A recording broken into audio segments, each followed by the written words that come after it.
Hello and welcome to the Year of Shame Challenge Year 2 podcast. This is episode 2 and I'm your host Adam, and today on this Black Friday recording I'm joined by my friends and fellow cohorts Justin and Colm. Say hi guys. Hi guys.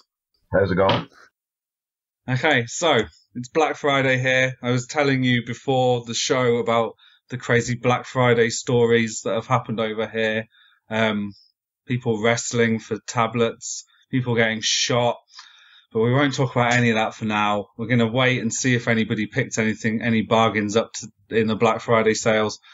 But for now, we will start with what have you guys been playing? And Justin, you're first on the little show notes list, so let's go with you. What have you been playing? Well, I have managed to tick a few games off my completion list. After something like 85 hours of invested game time, I finally completed Persona 4 Golden on the Vita. Really? So That's a long old time. It was a long old time. Yeah.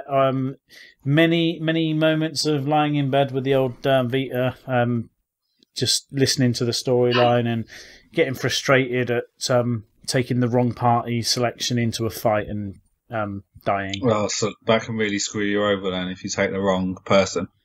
Yeah, it's being susceptible to elemental attacks and just dying. But okay.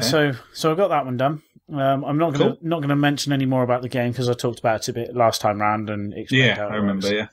Yeah, but yeah, glad to have that done. That's my first physical game that I've completed on the Vita. Cool. Well done. Also, Time Crisis 4 with the Move controller. Finished the arcade mode on that. Not much to say. Time Crisis. It's quick. It's what it's been for the last 15 years. It hasn't really changed. Joe Danger. Oh, yep. The old stunt bike game. That's it. Yeah. This is not Trials Evolution. This is comedy Trials Evolution.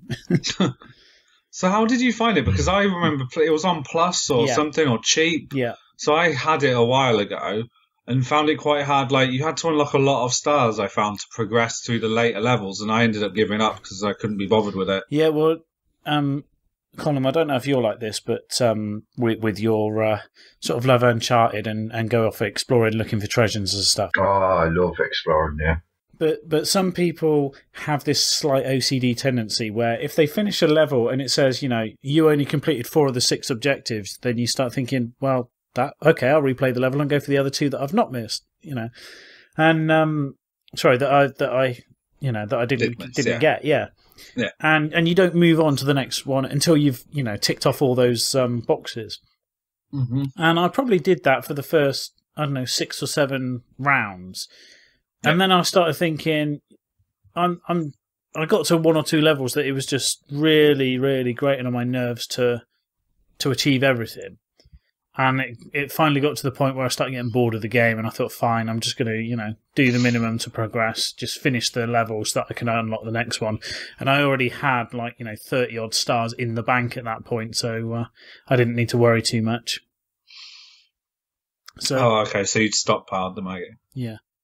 What possesses you to want to get all the 100% on every level at the start, and then what, you just get bored of the game? Yeah, well, you start finding, I guess you were fine with any racing type game, because although this isn't really a race game, there were clearly some where you had to do, finish the level in a time limit. That the enjoyment starts going when it starts becoming a chore to do, inch perfect jumps time after time. And I don't know if either of you tried the Trials Urban Freestyle or whatever, Urban Trial Freestyle, whatever it was that came on PS Plus. But that was just really annoying for the same reason. I had no infuriating, interest in going for much of the unlockables on that. I just, streamlined right through the game.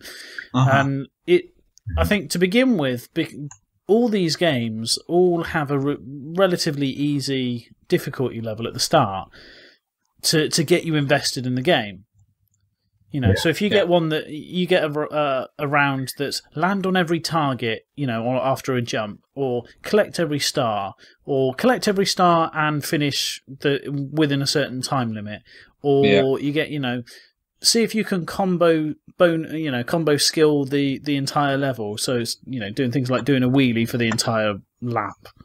Mm-hmm. They're all relatively simple, taking them one at a time. But when it starts being a case of like, well, you're only going to have so many like times at getting through this level, or you only have 30 seconds and you have to do it all spot on. You get so frustrated from crashing so many times that you just think, I'm not enjoying this anymore. Yeah, and you begin to lose that. Yeah, it goes from... It just feels like a grind. It goes from being open play mechanic to you have just enough room either side, like the floor and the ceiling to make it through without hitting some spikes or something like that. Or you've got to know that you jump, and as soon as you land, you've then got to crouch and then let go to jump over the next thing, and you can't go too fast, and it becomes like a memory skill game rather than I wonder if I can get through this level by wheeling or doing a stoppie or backflips and things. Yeah. Mm-hmm. So toward the end, it irritated the hell out of me and just wanted to finish it and delete it. And did you finish it? Yeah. Every game I'm going to mention today, I have completed. Very good. So I finished Joe Danger, and it does mean that I'm going to leave it several months before I play Joe Danger 2. Yeah, I think you need to, yeah. Another game that was clearly a racing type was Little Big Planet Karting. Oh, yeah. Oh, how's that? Well... I don't like them pauses now. Let's just say it's not Mario Kart. No. I agree. If you played Little Big Planet, the platformer, a lot of people complained that the character feels a bit light. There's not enough weighting on it, and it's very floaty. I would say the same applies with the karts. That there doesn't appear to be any real impact in them. Mm-hmm. It's like there's no friction on the wheels or anything. That's it, yeah. So you have a habit of just sliding around, and sure enough, you can do the Mario Kart thing of like if you do a power slide, you can then get a little boost afterwards. But you find the turns come like thick and fast, so you end up being like sliding the wrong way round a bend. And I wouldn't even say it started off fun. No. All the Little Big Planet games all have like your Stephen Fry voiceover, and I found that very quickly he just irritated the hell out of me, and I didn't even want to listen to him. I'm going to be honest. I ended up little story. Yeah, I ended up playing it with the sound down and had podcasts on and stuff. I didn't care. Oh. Yeah. How long is it like to finish? How long did it take you roughly to finish it completely? I reckon I probably finished it in about 4 hours, all being told. Really? Yeah, well, the thing is, your instinctive nature as a gamer is to think, I only finish the level when I win the race. All right, yeah. But in order to progress, all you need to do is come third. Yeah. Okay. And in all honesty, the only times that you ever really have any problems doing that is when you're doing one of the battle levels. Right. Like, it's just an arena and you just have to endlessly go round and shoot people. But the actual racing itself, I don't think I ever finished worse than third more than 3 times. Yeah, it's not a challenging game at all. And the other thing is, like, each world that you go through, there's probably only about 4, possibly 5 tracks per story mode. So you only have to do like 5 levels and then you've moved on to the next world.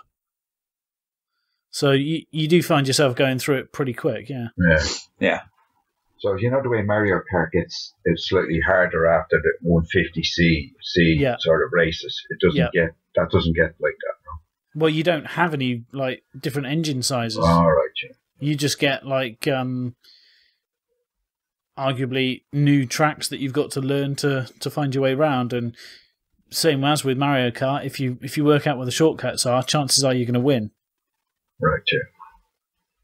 So, yeah, glad to have that deleted, and I couldn't believe how much memory it took up on the hard drive. I think it was about 14 gig. Jeez. That's big. Yeah, for a crappy game as well. Is there no online component in it then? Yeah, there is. Oh, right, yeah. Yeah, and I said this on Last Overloaded, that I think the appeal is there for the people that enjoyed Modern Nation Racers. And, sure, it's made by the same sort of people, but it plays pretty much the same game. That you have all the creativity and the ability to make your own tracks and, decorate the landscape and things. But I can't see it being any better than what it was. Right, yeah. Okay. The only other game I played that I managed to finish was the first entry of Assassin's Creed. All right. Which, as before, bored me to tears. Yep. So Perseverance really you really stuck it out this month, didn't you? Yeah, I some people would say I go a bit hardcore. I go a case of like, I don't consider it finished until the end credits are rolling. Yes. And I had no interest in going off like flag collecting or anything like that. It was a case of like, who do I need to kill? How do I need to find out enough information that I'm allowed to kill him? Bang, he's dead. Move on. Yeah, and you'll literally end up picking like which you think are the easiest ways of getting the information, like the ones where you can just follow people, like they're the easy ones. Without a doubt, every town I went to, it was, let's do a bit of eavesdropping, let's punch some guy until he tells me some information and then stab him anyway. And, just sit on a bench and eavesdrop. Or pickpocket, that was the other one. But I think only once did I try going to the informant who goes like, oh yeah, you've got to, run around and collect all these flags in 30 seconds, or I want you to try and kill 3 guards without getting caught.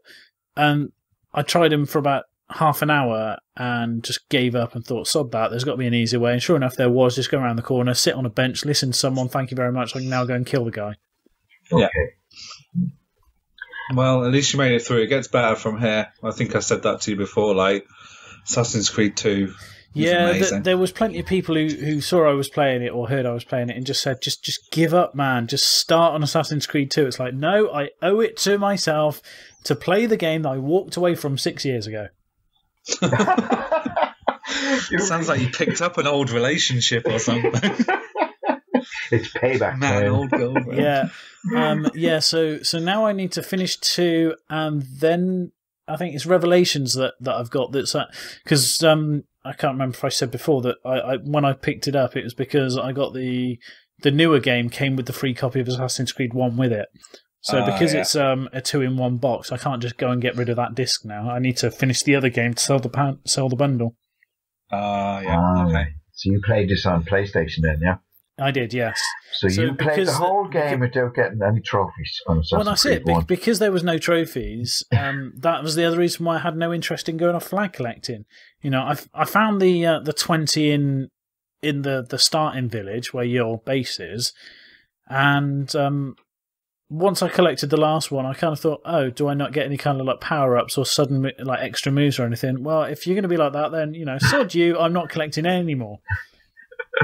And that was it. That's fair enough. Fair enough, yeah.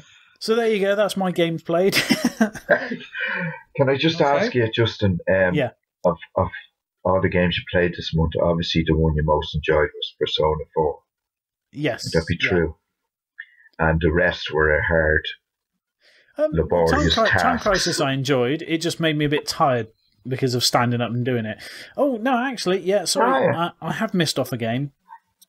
This last week, I played through the Vita version of Mortal Kombat. So just playing the story mode so that the credits roll, I assume, Just playing the story mode. Yeah, I mean, I've got the version on the PS3 that we got on Plus a while back, so I already knew what all the story mode was, and I already knew how to cheat and be really cheap and to beat Shao Kahn. Are you a fan of fighting games like? I don't know. I mean, I consider the fans the ones that go off and buy these fight sticks, and they have a big love of like the King of Fighters games, and like they watch a lot of the tournaments and stuff. And I wouldn't say I'm like that. I remember playing Street Fighter 2 when I was at school and learning, Ken and Ryu's fireball moves and Guile's moves and things like that. But I certainly didn't go off and learn Kami's on the new versions. Yeah. And in recent years, I picked up Super Street Fighter 4 because it was less than £10. I picked up Street Fighter Cross Tekken because it was less than £10. And sure enough, we then got the beta version of that given to us on Plus. And the only reason I played Mortal Kombat is because that came free. So, I have a number of titles in my library, but I wouldn't say I'm exactly going off searching for them. But I do have a reasonable amount of knowledge to remember the basic movesets. But I'm kind of the same. Mortal Kombat I've always found is easier to pick up and play than Street Fighter 2 because you don't need to be as precise on how quick you do the movesets and things like that. Mm-hmm. So do you feel, because you have PS Plus, do you feel obliged to play the games that come with all the games that come with PS Plus? Like you know what I mean? Like, yeah, I could quite easily have not played the Mortal Kombat on the Vita, and gone on the assumption of, well, I played the main game once already. But I guess I wanted to see the difference, and the Vita version also had all the unlockable characters that I didn't get on the PS3. So, like Freddy Krueger's in it, for example. Oh, cool! Excellent. Yeah, so doing it. You don't play as them in the main storyline. The storyline's exactly the same, but just playing in like local multiplayer and stuff. You can do fatalities with Freddy Krueger where he kind of pops up with his own furnace and shoves the player in there, and that's amazing. Burns him to a crisp. I just want to play that now, just for that. How long does it take to finish, by the way? Because I've got it on my list for PS3. It really depends on whether you perfect some of the moves, because you get the whole point of the storyline is it gives you different characters for sort of 2 or 3 fights worth of story. Yeah. And when you get to the Shao Kahn fights, he is notoriously difficult. Yeah. But the last fight in particular, once you, I think there must be something written into the programming of Mortal Kombat that if you're losing a fight repeatedly, I'm sure it scales down the difficulty of the opponent. It's possible, because I know many people have been in that last fight and found that sooner or later Shao Kahn just basically stands on the other side of the game area and just taunts you and does nothing. He doesn't even try and hit you. He just stands there and laughs at you. So you just throw a fireball at him and he just kind of takes a little bit of damage and then just laughs at you. So you throw another fireball and takes a bit of damage and then he laughs at you and you can just kill him, but just by doing nothing else. That's pretty cool. How many attempts does that happen? Oh yeah, don't get me wrong. I mean, you're talking half an hour or so, but I know so many people that have just said the same thing, that sooner or later he starts taunting more and more and more, which on one hand is perhaps trolling you as a player that you should have beaten him by now. Or maybe that's what it is. Yeah, or they're just going, okay, you've had your fun. Now we'll let you see with the next level.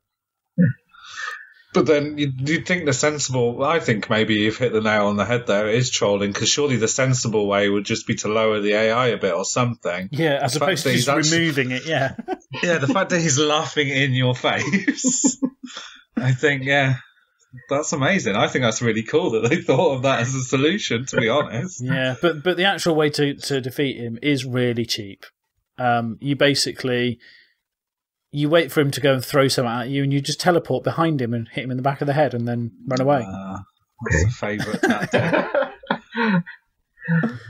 Yeah, always take the cheap shot from behind and then don't get hit, yeah. Right. I'll remember that. So, who's next? Adam, you're next on the list. Okay, so my list is slightly top heavy or something because I did Extra Life, so I ended up playing a lot more games as a result. I thought you were talking that they were all going to involve busty ladies. Afraid not, because that's Mortal Kombat. Yeah, Sonya Blade has got a pair on her. So a lot of these games were beaten during Extra Life. So I'm just going to run through the list of games I've beaten, and then I'll go back and talk about a few of them. So they're nearly all PC games, actually. In fact, all of them are. So we've got Brother, Tale of Two Sons, The Wolf Among Us, which is episode 1, The Stanley Parable, Cinnamora, Gone Home, Fear 1, Mark of the Ninja, and Last Night. So I'll start at the end. Don't play Last Night. If you ever see it and attempt it, it's abysmal. It came in one of these bundles. It's awful. What is it? What's it supposed to be? So it's an endless runner in the style of Temple Run, but it has a story mode.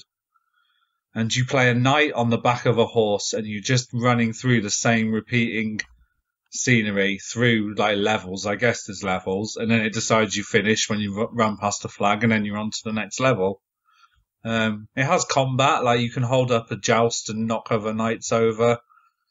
But it was just really boring. The only good thing about it was that it was only an hour long. Oh, right. That's very short. So by contrast, one of the best things I'd have to say I played this month is the Stanley Parable. I don't know if either of you have heard of it. I have heard of this. I've heard a lot of good things about it. Isn't it on 3DS? No, it's on PC. Okay, I'm going to edit that out. Carry on. Okay, no, leave it in. Yeah, it started life as nice one. It started off as a Halo 2, not Halo 2, Half-Life 2 mod a few years ago, and then it got released as like a full retail game on Steam, like a few weeks before I started the challenge probably, so I picked it up. I don't know how to describe it without completely spoiling it, so I've got the Steam page up here, and I'm going to read you the description and see what you make of it. Because it's a very strange game, and to explain it kind of unravels it all. So I'm just going to read the description. So, the Stanley Parable is a first-person exploration game. You will play as Stanley, and you will not play as Stanley. You will follow a story, and you will not follow a story. You will have choice, and you will have no choice. The game will end, and the game will never end. Is it like Schrodinger's cat? It may or may not be any of the above. Yeah. There's a little bit more to go. It does kind of explain. That was the last of the it is and it isn't. So contradiction follows contradiction. The rules of how games should work are broken, then broken again. The world was not made for you to understand. But as you explore slowly, meaning begins to arise. The paradoxes might start to make sense. Perhaps you are powerful after all. The game is not here to fight you. It is inviting you to dance. And that's it.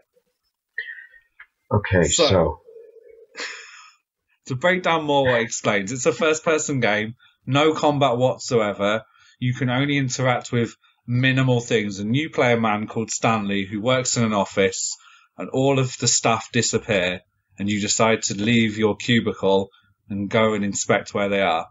All the meanwhile, there's a narrator telling you what you should and shouldn't be doing to follow the story. And that's where all the you're following a story or not following a story comes into place. Because it's up to you to decide as a player whether you're going to listen to the narrator or whether you're just going to ignore him and go off and try and find other things to do. And then he'll butt in and be like, hey, what are you doing? Like, I told you to do this. And it's amazing. So far, I've found, I think, 11 different endings. And there's numerous more because I obviously haven't looked them up, but I hear there's closer to like 20 endings that you could get. Each playthrough maybe like some playthroughs will only take a couple of minutes, some will take like half an hour, and it's really amazing. And that's it. I suggest playing it if you have a Steam account. You could download the free version, which was surprisingly easy to do, and just give it a try. By free version, you mean it's like so? Is it a free playing game or what? You know? Is Yeah, it the just a free demo? version was no. It's a full realized game that was made as a source mod. So if you have any like Half-Life 2 or Portal in your Steam library, you can automatically download any Steam mod for free. So then it kind of bolts onto that engine. So I happened to have played that like only 2 months ago when I found out about it. So then that was still fresh in my mind. The new version kind of builds on it, and there's more endings. Like the other version only has like 5 or 6 endings, I think. But yeah, it's completely free if you have something that uses Source Engine in your Steam library. Definitely worth playing. It's really clever how it uses narrative, because we're so used to like linear games or the other extreme like open world games where you pick up the story where you want. But this is like you deciding where the story goes whilst somebody's kind of telling you where it should be going. And does your decisions have, obviously, what you decide then comes as a different ending each time then? Your decisions you make, Yes. your decisions that you make are, you know, carry through into the story. Yeah, it's literally to a point where every little decision you make will mean you have a different ending. Even if you were to, there's one bit where you can go through a left door or a right door. If you choose the left door, like the narrator tells you, you'll get that ending. If you choose the right door, the narrator will be like, hang on a sec, don't do this. This isn't where the story's going. Even if you then decide to go back on yourself to try and do what the narrator's telling, you'll still get a different ending to if you'd have chosen to do what the narrator originally told you. Okay. So it's so that's how the different endings come in. Like you have crisscrossing paths. So it's true. It's like what Mass Effect wanted to be, but on a way smaller scale. And as a result, like there is more gravitas to your decisions. Cool. Another game I played, Gone Home. That's another first-person story game. You're a girl that's come home and no one's at home, and she's like wandering around trying to work out where everybody is. That's really fun. Brother, A Tale of Two Sons is a really clever. It's like a third-person game, but you're controlling two brothers. You have to use each analog stick for each brother. And there's all kind of like co-op based puzzles and stuff. Has a really good story without any, there's not the kids don't talk. It's all through like gestures and stuff. And like they speak in some weird made up language. It's on PlayStation and Xbox as well. Yes. Yeah. I played it on PC because it was on sale. Again, picked up just before I started the challenge. Like, I think it was on sale the week before or something. So I was like, yeah, okay.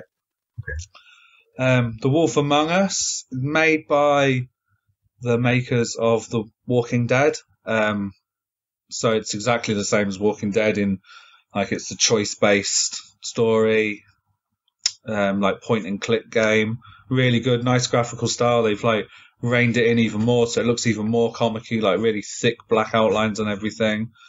And I really can't wait for the next episode because it ended on such a good cliffhanger. I just want to know what happened to this person. It's gripped me. But there's no news of when the next episode's coming out at all, which is the annoying thing. I really wish they'd give some sort of outline, be like, right, this is season 1 of this, and we'll be producing the episodes here, here, and here. Like, it's annoying to have paid up front for the whole season pass and like have no idea when they're coming.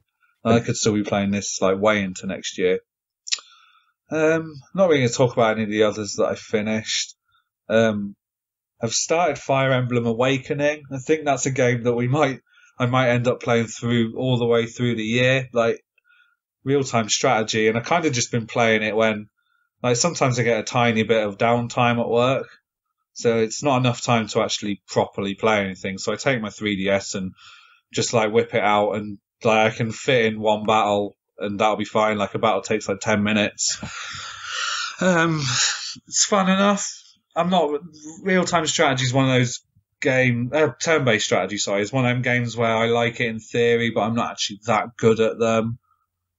So I'm just sort of bumbling along with that. My real big light gaming love this week month has been Borderlands 2 though. Completely hooked on it. It's like, I've never really got into MMOs, but this is about the closest I could get into an MMO. Like, because it still has it's like the loot-based systems, and I just love that constant cycle of getting new weapons. Like I had an amazing shotgun that was really overpowered. I was like, right, this is me sorted. I'm using this shotgun for the rest of the game. And then I got an even better shotgun, and now I've got one that like explodes when it shoots. Now I've got a shotgun that explodes like a grenade when you reload. Like you throw it and it explodes. So I'm like, right, this is it. This shotgun's for me till the end of the game. But I'm only 15 hours in, so I'll probably end up with another amazing gun. I just love the class system, the leveling up. It's really good. I hope that this series is still going to carry on. It probably will, seem as they were quite well reviewed. Did you play the first one? Yes, I played the first one on. I bought this one. I'm playing on PC. I played the first one on PS3.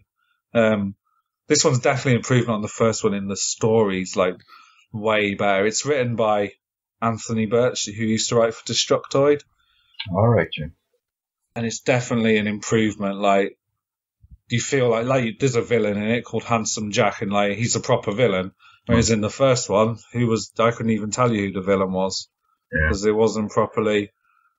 They got the core idea in the first one was good. They did a good job, but this one's really built on it. It's like the villain you care about. You want him to die, basically. And then you've got other supporting characters that are really funny. So yeah, played a bit of Warframe just because I was curious what it was. It's a free-to-play game that's been on PC for a few months and was also a launch game for PS4. It's a bit like, did either of you play the Mass Effect 3 multiplayer? No. Yeah, I played a lot of that. Extremely similar to that, except for you, along with having guns, you also have a sword and you can kind of whip around like a ninja.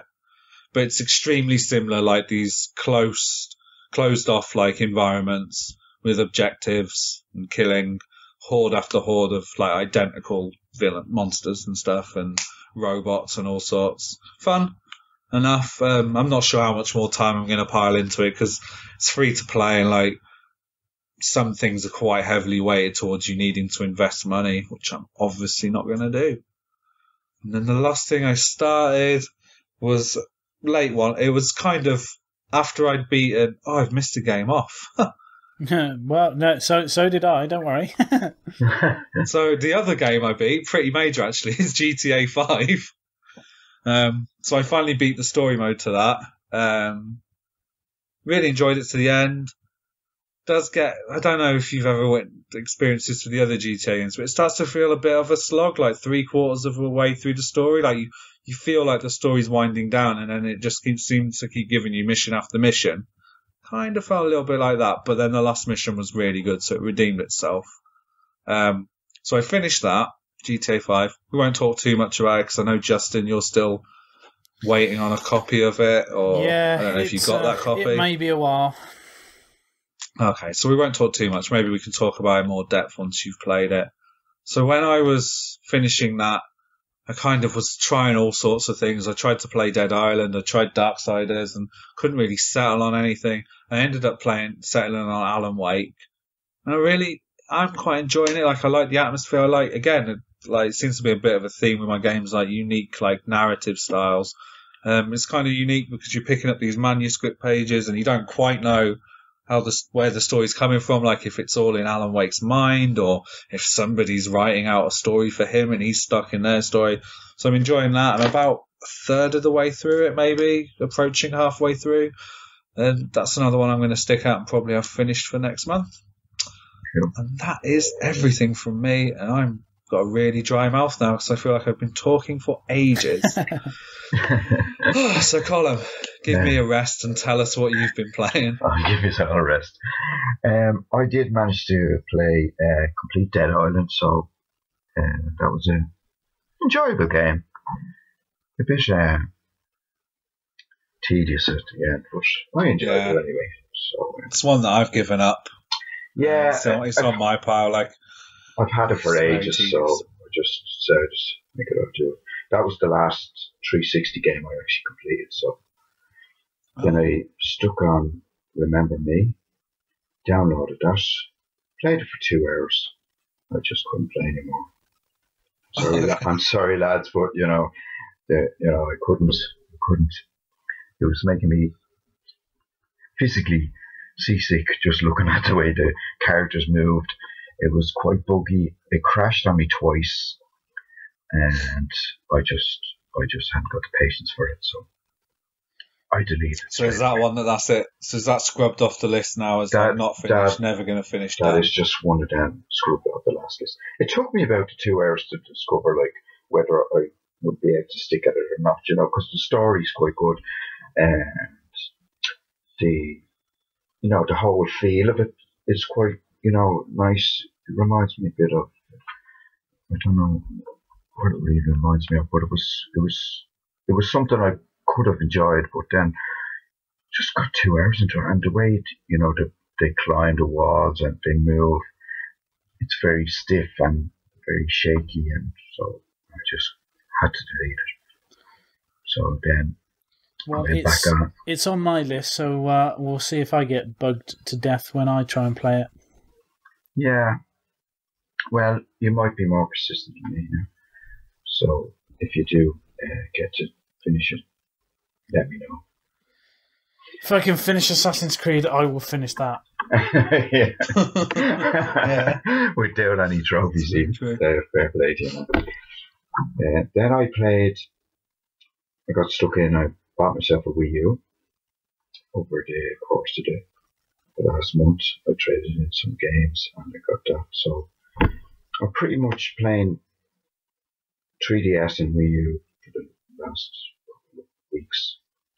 Playing Luigi's Mansion, which is, when we get stuck into that now, so that's a brilliant game. Really enjoying it. Yeah, I'm on the last. We talked about it a little bit last month. Yeah, it's really fun. It's a great game. Yeah, it's one of them. No two puzzles are ever repeated. You feel like constantly really nice environments, and graphics, and lighting. Oh, it's so good. It's great. It's really enjoyable. So I'm on the last sort of mansion in that game. Okay. Just for the sake of someone such as myself who is aware of the game, but not any of the differences between that and the GameCube version, the GameCube edition. On the GameCube one, it was one mansion, and then when you finish that, you may or may not have been given a second mansion. So what's the difference with the basic storyline on this one? Just bigger. There's more to. Because you're saying about different mansions. Is it the same idea that you finish one and then there's like a slightly different one with a different room layout? Yeah, there's different sort of. I don't want to give too much away, but there's like a clock tower, and then there's a couple of other. There's kind of different mansions, isn't there? Within a given area, within the forest. Okay, so right, yeah. Fair enough. So there's a story reason that explains why it's happening in a bigger area than the original. Because I've read up on the original, and I believe the original was very short. It was only 4 or 5 hours. But I've checked the time. I've checked the time on my DS, and I'm 20 odd hours still playing this game. So. That's about what I was at. Yeah. So it's really good value. And do you still press the button to make Luigi go Mario? Yeah, you can. You can. But I'm looking forward to seeing what the ending is all about. So a couple of the bosses now have been tedious to say the least. Yeah. Overall, sometimes you get hit. Yeah. Yeah. But it doesn't take away from the enjoyment, and anybody that has a 3DS, I would highly recommend it. Yeah, I definitely would. It's the game I bought it for, basically. I loved Luigi's Mansion. I've played through it God knows how many times. Yeah.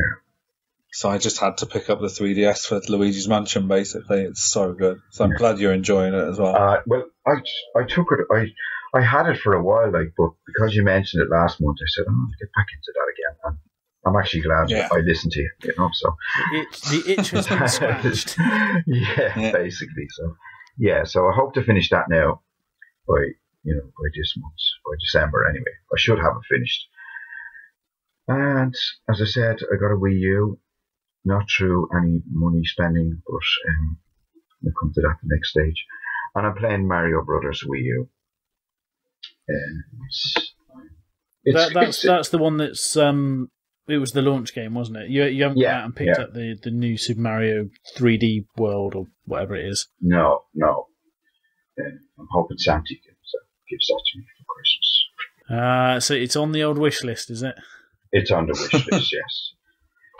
So, yeah. So I haven't been playing as much as I usually have. I'm also having awful trouble with my PlayStation signing in. I couldn't log in there during the week. Yeah, well, they reset everyone's passwords because of the PS4. So is that what it was? Was it? For a password reset, you will probably find it all. Was that what it was? Yeah, because I was wondering the trouble with my case is basically the email I used to log in to PlayStation Network 5 or 6 years ago. I don't use that email anymore. It's not sort of active in that regard. So when I did say forget password, and they said, "Oh, we sent they sent you a link to the email you can't get into." Yeah, so I can get into it, but for some reason it won't go to the email, So I was on to them there today on the phone. Of course, probably the worst day to ring them, But, yeah, you picked your moment.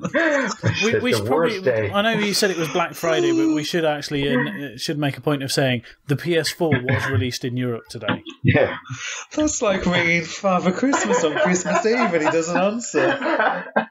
But in fairness, now they did ring, and I basically said, "Help." Explain my situation. I sent an email first, and they said, "Oh, you have to ring this number," so I rang. Got through to England and basically told the story. He said, "Okay, give us another email address there." So I gave him another email address. He said, "Oh, that one's already taken." I said, "What by me? It hasn't." He said, "No, some Americans over there." Someone's cloned your account. Someone has the same email address in America that's logging in as my email address. So I don't know what way that works. Jesus. Whether European addresses are separate to American addresses, I don't know. Hey, what you should do is go on to Sony Online Net Entertainment or whatever it is, and ask for a password reset against that email address and see what you get. You better log into someone else's account. I gave him two altogether. I gave him another 2 email address, and he said, "You're not going to believe this." And I said, "Oh, don't tell me somebody else is using that email address." He says, "Yeah, it's another American account." I said, he says, "This has only happened to me once," he says. And I go, "Yeah, and it's happened to you twice now, mate." So that's crazy. I still can't get into my PSN at the moment, so they're resolving it. I sent another email to the UK network support, so I probably won't hear back from them until during the weeks. So that's annoying, to say the least. So no PlayStation Plus for me. So that's why I'm spending all the time on my 3DS and my Wii U. And that's it, lads. Thanks for listening. To my problem. I'm somewhat speechless at your tales of woe. It's always a pleasure. It's nice to know that someone else has issues. I have that. Yeah, I was telling you my issues about getting home from work, and all along you've been on the phone to Sony, like with these crazy stories. So it's quite reassuring to know. And phoning another country as well. Yeah. Yeah. Oh, okay. So, Colm's already alluded to what our next segment's all about, and it is what have we picked up? So, Justin, what did you pick up this month? I am happy to say that the only things I picked up were things that were coming to me anyway. PS Plus titles got released this week, which the ones I can actually play at the moment are Grid 2, Guacamelee on Plus cross-buy, which I heard a lot of good things about it back when it was released 2 months ago? Yeah. And for whatever reason, I might not have had any money available or anything like that, and I just didn't get into it. And it was one of them games that was like a bit of a flashpoint item where loads of people were playing it, and then nobody was talking about it. Yeah, it kind of just dies. And So it's good for that first 2 weeks, and then it's done. It's like nobody talks about Hotline Miami now, whereas that was all you heard for a while. Yeah. And I can't wait for the sequel to that. Whilst we're there, Hotline Miami's so good. The one that's puzzling me is Little Liberty City Stories, the PSP version. It's really weird how come they've released that. Maybe they're really, because they've obviously got the PS4 titles in Plus as well now, maybe they're trying to offer you something for every generation. Yeah, I guess also, like, there are only so many Vita games they can actually offer. Yeah. Like, actual release for the Vita. Well, funnily enough, I actually have my UMD copy of Liberty City Stories floating around here, so I've added it to cart, but that's never going to get downloaded. Yeah. I've already finished that game anyway, so I'm certainly not going to add it on to the pile of shame. Yeah. But I have been online to cash in Resogun and Contrast, so technically I've picked them up, but since I'm not going to have a PS4 at least until 2015, they will just go onto my prospective games to reward myself if and when I go next gen. Yeah. I've even thought, I've got my copy of Last of Us actually came with a free 7 days for Plus or something, and I've thought I keep thinking I may as well register it, and then I could just get them. Remember to register it just before the month change. Yeah. Because then you'll get the ones for the current month, and then 2 days later you'll get the new month. That's true. That's a very good point. I will not register it yet. It's still sat there in the Last of Us case. So yeah, that's me. Colm, do you want to elaborate on this Wii U bundle? How you got that? Or okay. Go on. I go for right. Basically, I don't know what got into me, but I was thinking it for the last 6 months of getting a Wii U anyway. So I said, okay, what's the way around this now? Yeah, because then you joined this podcast. I started rummaging through I can't quit after a month. No, gee, oh God, no, I couldn't do that. No way. And so I says, right, I've got any gadgets upstairs I can bring into CEX. Great shop, by the way. Yeah, have you seen how much they're selling PS4s and Xbox Ones? I heard, yeah. I heard just PS4 for like 570 quid. Oh my God! But they done the same for the GTA 5 when it came out. Yeah, they were selling it for £85, something like that.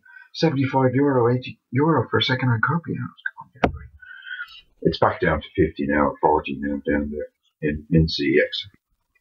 So basically, I had this netbook that I haven't used in like about 6 months. Say, I don't need it. I don't have any use for it at the moment. So I was going to say, don't say the phrase "don't need it," because you could argue there's a lot of things you don't need. That's true. Yeah. Okay, I didn't have any use for it. Is that a phrase? Okay, great. So I said I can get something out of this. So I got I brought it in anyway, CEX. And the worst thing about CEX is they say, okay, you'll have to come back in 4 hours' time because you have to test it now. Okay, fair enough. We came back the next day and said, we'll give you 140 for that. €. So I said, credit, grand, I'll take that. Yep. So that was 140. They were selling a Wii U for 200 second hand. The 32 gig one, the premium. Yep. Edition. The black one. The black one, yes. If we're allowed to say that. So I had an extra few games that I had to part with to get it. They were killing me now because one of them was Diablo 3 on the Xbox, and I just absolutely loved that game. I gave it away anyway. And I had Killzone Mercenaries on the Vita. Yeah. And I played that. I didn't really. It's a first-person shooter. I don't know what it is about first-person shooters now, but I'm getting slightly bored of them. And, when Call of Duty came out and Medal of Honor through the last couple of generations, I loved Medal of Honor. Just getting bored now. So I played as much as I could of Killzone. So I got that back. So I got enough money for it anyway. And I got the Wii U, brought it home. But you know what? I discovered they didn't give you the stand with the thing either. The stand. I know it's minuscule, but it's still part of the overall package. No, didn't get the stand. Did they even give you a box, or did they literally just chuck the console in a bag for you? It was dearer to get the box one. So I said, I'm getting the box one for an extra tenner or something like that to get the box one. This was actually wrapped in bubble wrap. I was gone. So no sense of bar either then. No, so I was going to him. This better work, and he says, "Oh, it's been tested." I said, "Yeah, right." He said, "It's a 12-month guarantee, and just keep a receipt." I look at him, going, "I will be keeping my receipt." Killer question. When you turned it on, did you find any installed games on it? No, it was wiped. Yeah. Oh, actually, there was the fella that worked in the shop. Well, his me looked very similar to this fella. He had a beard. He looked identical to the bloke that was in the shop, actually, that worked in the shop. I was the manager of the shop, so I had a look in his profile to see if there was any games, and there wasn't. So. He obviously just put his profile on to test it, and so forth. So try going into the Nintendo store and seeing if there's anything in transaction history. Yeah, I didn't think of that one. Well, I've deleted his profile now, so it's too late. I should have talked to you last week or 2 weeks ago. But I was just assuming that he was just testing it, so fair enough. So I got it home anyway, plugged it in, worked perfect, and I even got the Wii U sensor bar with it. So I went, "Oh, that's grand, lovely." Because this is against everybody's judgment that I know. My son is telling me there's something wrong with me. I want to buy a Wii U. He's, so I just went, "Look, I like Mario games." I don't think there's anything wrong with you. I think your timing is a little questionable. Weird. That's the nicest thing anybody said to me. Believe you me, I've been called worse than that. But no, I had the stuff there, so I traded it in, so it didn't cost me anything. So I got my, as I said to my son, my next gen console. He laughed. Yeah, well, he's going. Is he going Xbox One or is he going PS4? Yeah, he's going Xbox One. He never went down to PS4, PS3 road because all his mates have Xbox. So. Yeah. But there's been a lot of people who have jumped ship, so to speak, onto the PS4 following the E3 announcements, and I think it's only in the last few weeks that people have begun to start questioning Sony after they went through that whole round of like, oh yes, perhaps you actually can't resell your games and things, and people started then tarnishing Sony and going more for Microsoft, and like I know the voice activation has been mocked a lot, but the people that I've heard using it have said it's really, really good. I went round to my friend's house the Saturday after it came out, and he bought one, and the voice stuff is so cool. Like, I set up an Xbox account on it, and we were just like, you can pass the controller between, and you can just go, Xbox, show my stuff.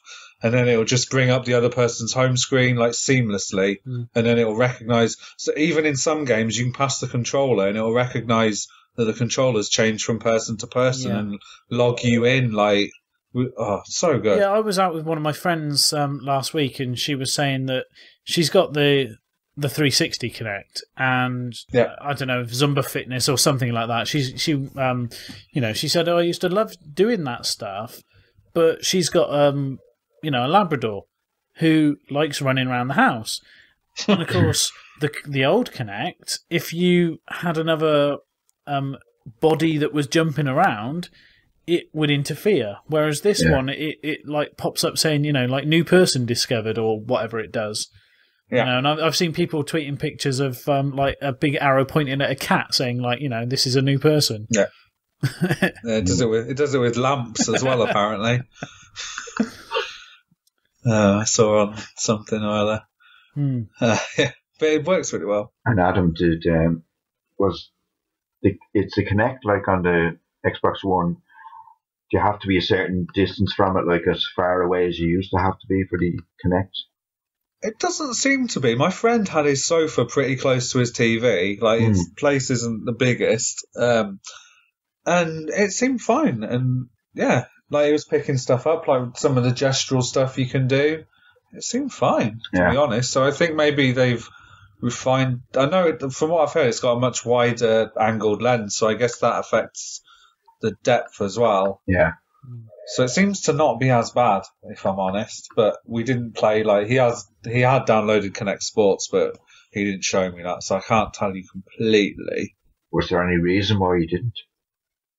No, he was just he showed me Dead Rising and stuff, and Call of Duty and Killer Instinct, and we just didn't get around to Connect Sports. In your opinion, did it have that web factor graphically? Oh yeah. He had the FIFA demo as well. That definitely looks way better. Dead Rising looks better, from a point of view of how many zombies are on screen at once. Yeah. Graphically, it doesn't look. It's not incredibly elite, but the fact that there's so much going on in such a big city, that's impressive in its own way. Well, you said about FIFA, the pictures have started doing the rounds of people getting emails and restrictions for using foul language while they've been playing the game. Yeah. I guess because Connect's always listening. That's one thing we didn't realise until after. You have to go into your settings and turn off Connect for chat, apparently. By default, it's set to work, because we didn't realise, we were just sat talking, and then some guy on Call of Duty was like, hey, I can hear you, right? And we were just oh, hi. So it's not going to be any Xbox. Turn off my porn. Hey, that was in the news last week, wasn't it? That Pornhub are going to support the PS4. Oh dear. Have you picked up any game? Have you picked anything up, Adam? So I had my Zelda Link Between Two Worlds. This is your pre-order from a while ago. Pre-order, yeah, which I completely forgot about. Which I guess is my Joker, another of my Jokers. That was a bit of a pain in the ass because it came out on the same day that the PS4 came out here. And because I'd pre-ordered it, I had a receipt, a pre-order receipt, so I had to go to a special desk. Oh, so you didn't want to just turn up at the queue for the Midlife launch and just walk all the way up and say, "Can I have my Zelda, please?" Yeah, classic. So I went after work, so I'm now in the middle of the day, and I went to pick it up. And I just picked one up off the shelf and went to the regular till and was like, oh, I've got my pre-order. And they're like, oh, no, you need to go to the layaway counter and do it. And there was obviously all these people buying PS4s. And I was like, do I have to queue? And they were like, yep. So I ended up queuing and got pissed off at that. So buying Zelda ended up taking me way longer just because I pre-ordered it. And then behind all these excited people buying PS4s, which sucked, to be honest. So then I tweeted you guys that That's picture right, yeah, of I've seen that, yeah. the Pepsi. And my other reason for doing that was my friend had sent me a picture of the Xbox One. Yeah. Because that came out as well. And he'd sent me a picture of an Xbox One with his seatbelt over it in the car. So then I sent him that picture and said, look what I got. Because I thought he'd be excited thinking I'd bought an Xbox One as well. And it was just a box of Pepsi and a copy of Zelda. So yes, that's my mistake. It was the Xbox One day it came out. PS4 came out the week before here. I'm getting muddled up. Yeah. Yeah. So it was Xbox One. Now I went to buy a new keyboard for the computer on PS4 day, and that's when I saw all the PS4 people. But you didn't pre-order that, so you could just get that at a regular. So I couldn't just slip into that queue. So I picked up Zelda. I've played a little bit of it. Really good fun. Kind of left off my list because I'm going to talk about it more next month, I'll assume. Then the other thing I picked up in line with my rule because you guys are getting Plus stuff for free, so I decided I'm going to pick up the one Humble bundle every month. So this month, the big one was the Humble Warner Brothers Games bundle. It's the one with the Batman and more Batman, isn't it? Batman and more Batman and more Batman, yeah.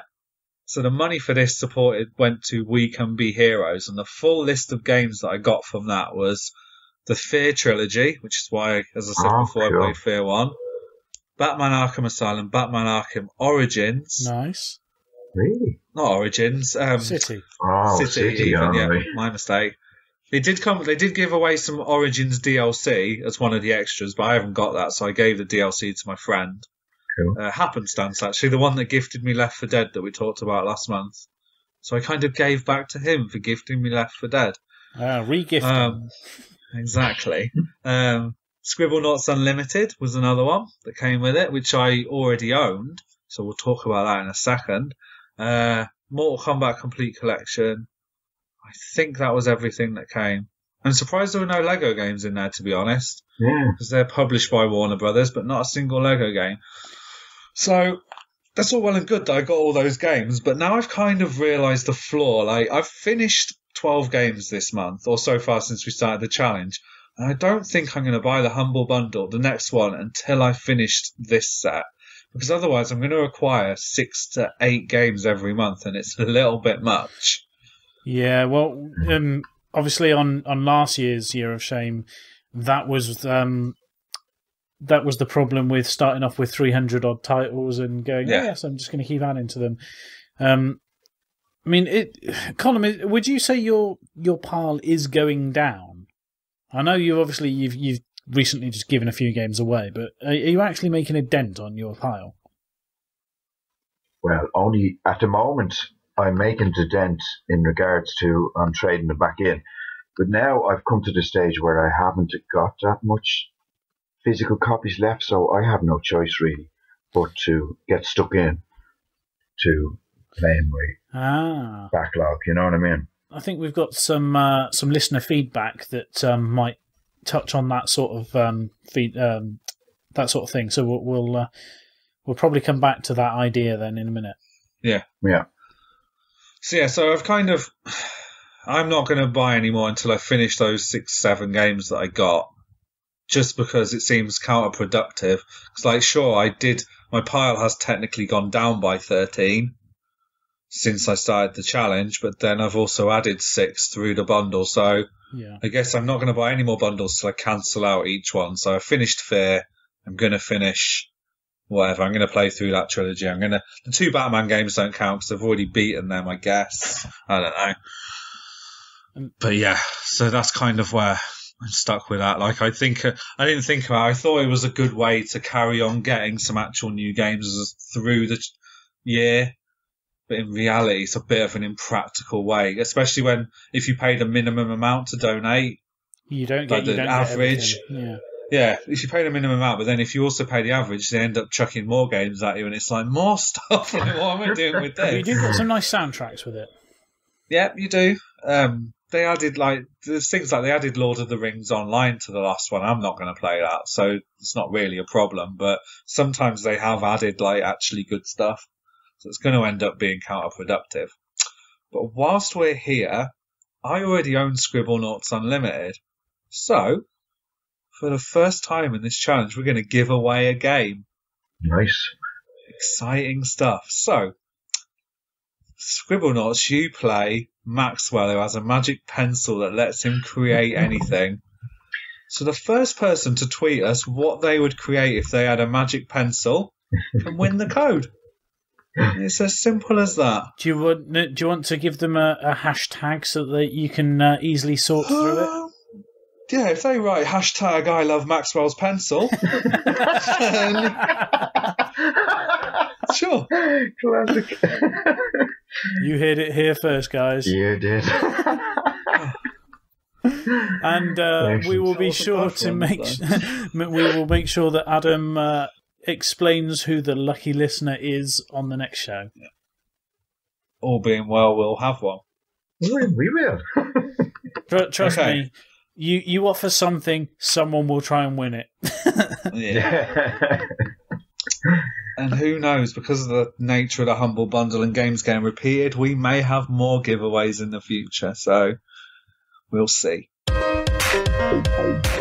So I guess we're on to missing stuff. So what have we been missing? So we kind of already talked about the next gen. Should we get the other stuff out of the way first and then talk about next gen as part of a larger conversation? Yeah, well, the other stuff for me is that I'm feeling a bit left out with a lot of talk of Mario and Zelda and DS game, 3DS games that I would, if I was in the market, I perhaps would have had quite an interest in. But at the moment, I feel like the kid who's in town, hands up against the shop window looking at the TV screen. And you feel deprived. Yeah, I know what I'm doing at the moment with this. I know this year of shame is a good thing for me to be doing, but you do feel a pang of want and a pang of need when you see shiny. Yeah. And truth be told, right?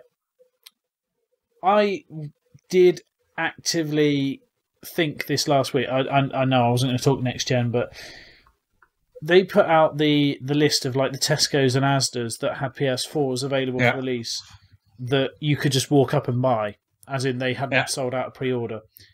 And both the Swindon, Asda, Walmart and Tesco both were in that list. And I got paid yesterday.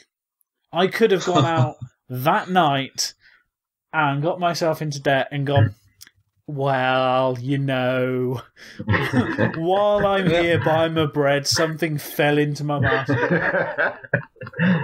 and I didn't. I managed to sit on my hands and just watch the Twitter, fiasco as people were running around going, "Oh, I've got it! Look!" And but no, what I think Colm is also missing a game that I would have liked to have gotten in, which was Tearaway. Yeah, looks really good. Just couldn't bring myself to buy it, and I'll just have to live with the consequences, basically. But anybody that has it and wants to give it to me, I would be quite happy to oblige. But otherwise, I'm just going to have to wait till next year. That's it. And yourself, Adam? So next gen, obviously, but then the thing I actually missed out on, and I did tweet about this, was a shop called Future Shop here, and Best Buy, which you may have heard of, did possibly the most insane deal ever. So I'm just going to take it slow and explain to you do what I the need deal to put was. some like dramatic music over the top of this now? Yeah. Maybe like a drum roll or something. I have drum roll app. Yeah, I can put drum roll on. Yeah, go on. We'll do drum roll. Right. So you could go to any Future Shop or Best Buy and trade in any PS3, Xbox, or Wii U game, and get a free copy of Call of Duty Ghosts, Battlefield 4, or Assassin's Creed 4. When I mean any game, by the time I got there to try and queue, there were people in the queue with copies of like FIFA 09, NHL 07, like games that are worth nothing. They were trading in for free copies of games that had only come out the week before. and how bankrupt did it make these people? Well, that's the thing. So they clearly didn't know what the customer response would be like, and apparently people were queuing up, but found out about it at 5 a.m. the morning before and went and queued straight away. You had people reserving multiple copies online, and then they ended up having to stop the online reserving because people were like reserving like 30 copies of the games. Stores ended up having to close because the queues were so crazy and they didn't have enough staff to process it. And all this was to do, apparently, was to promote the fact that going into the next gen, they have a pre-owned business, because they're kind of like a Comet, a Dixon store. They sell all sorts of stuff, but then do have like a big selection of games and stuff. And their pre-owned selection's always abysmal. So I guess it worked, because now they have a ton of sports titles for like $5 each. But so it promoted their pre-owned business, and I guess people will remember, oh yeah, Future Shop do pre-owned. I don't have to go to like EB Games anymore. But in terms of, you're right, like the money they lost must have been insane, because they were all brand new games. And that's mad. It was crazy. So by the time I got there, though, because I had various things to do at home, I didn't actually find out about it until the afternoon. And then I saw people tweeting pictures of stores, like the queues they were in. So I got there. There was maybe about 100 people in the queue. I was stood in the queue for about 10 minutes, and then the guy shouted to say, right, just so everyone knows, we've only got 15 games left. If you're not in the front 15, you're not going to get a game. I'm sorry. But it was just insane to promote something. Did this make? Was it local papers or national papers this made? This made national papers, national websites, everything. Like, it was insane because basically, like, this store has a lot of like locations inside shopping malls. So entire shopping malls were taken up with people queuing that obviously hadn't been accounted for. Because I think they underestimated how many people would jump on top of this crazy offer. And like I heard some stores were like giving people multiple copies of the games to try and get rid of the queues faster because people couldn't get around the shops. Because it wasn't like a midnight, because you know, like when you go to a midnight opening, like they restrict how many people come in and out of the store. Like they'll make you stand outside and wait and let so many people in. But that wasn't happening. People were queuing around the store. So if you'd gone in to buy like a TV or a washing machine, you couldn't get to that section to look because there's thousands of rabid gamers just stood there waiting. So it made the news, everything, and literally nobody understands why they did it. It made no sense that this was the only way they could see to promote their pre-owned business. Like games sometimes in England do those deals, don't they, where like trade 4 of these titles and pay £1 for a new release. Yeah. Like, so at least they're getting their money back there because the 4 games they ask you to trade in still have some value to them. But there were people trading in all sorts of crap and it makes no sense. So that's what I missed out on. I missed out on the crazy deal because I didn't get there in time. Did you just kind of, sarcastically smile and just think, oh, Canada. Yeah. Oh, that's brilliant.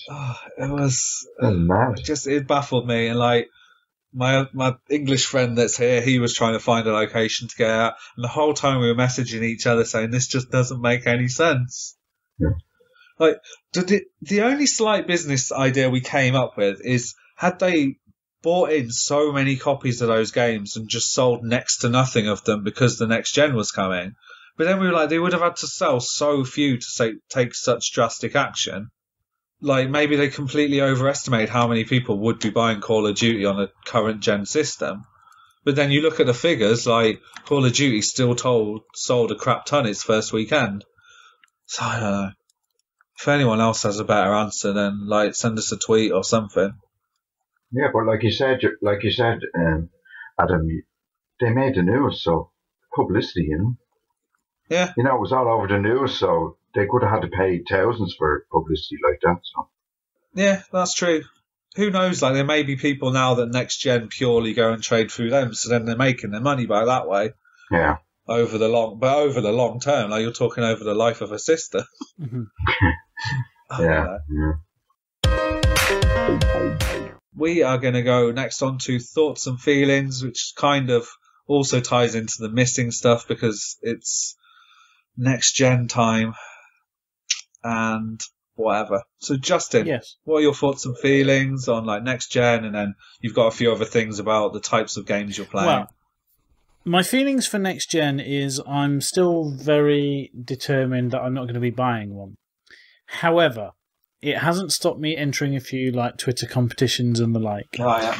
And what I noticed last week was I don't know if you get the same deals or same sort of bundles in your respective countries, but you do get a load of like mobile phone companies start doing bundles, sign up to a contract and get a free console. Yeah. And the one that I used several years ago to get a Wii when the Wii was sold out everywhere, that first year, they have currently Xbox One bundles on about £35 a month. Oh, wow. I mean, you're talking cheap and nasty phone, but yes, free console, and nothing's going to stop. My S2 is working quite happily, but I have been interested to look. My contract doesn't come up until November next year, but I could see if they don't have any PS4 bundles by that point, then I could see myself investigating the option to get the more expensive console for free. Yeah, I kind of, yeah, I know what you mean about exploring different ways of getting. Yeah, it's not like specifically trying to circumvent your own rules, but it's definitely like trying to get. You see enough other people doing all these Twitter competitions that you think, exactly. It's only going to take me 10 seconds to click retweet, and Yeah, mine's a bit different actually. Like I'm starting a new job at the same place in January, and like I'll be getting paid more, which means we can obviously be putting more money into the old wedding coffers. So my girlfriend was like, well, with that in mind, like, I could get you, like, one for Christmas. Like, that wouldn't be such a big chunk of money now that you're getting paid more or will be getting paid more. And it's like, oh, yeah, you could get me one for Christmas. And then that would be a gift. Like, this works out great. So, yeah, like all these ways of going around it. And then I was like, so then she could buy me that for Christmas. And then I could, like, ask the in-laws to get me, like, Future Shop vouchers. And then I could go to Future Shop and get some games, and then so like you start spinning all these ways around. And you're like, yeah, and then I'm thinking, well, I'm still not spending any money, so that's cool. So I don't know, like, yeah, I get what you mean about thinking like technically I could do this. Yeah. So yeah. The other thing that I've been looking into is because I've been playing a couple of games on the Vita this month. I have been quite seriously looking at larger memory cards. And I don't know if you saw my tweet out the other day saying, like, did someone forget to tell the retailers that they were supposed to have dropped the price of the memory cards? Because they're still stupidly expensive for what they are. And I did notice PlayAsia, the popular importing site, had the 64 gig memory card, which has been released in Japan, at what was it going for? Something like about £80. And I did think, I could do that because it's the same price as two 32 gig cards, and I know I'm going to get a lot more games over the next 12 months, and I could just keep adding them on and never have to change over.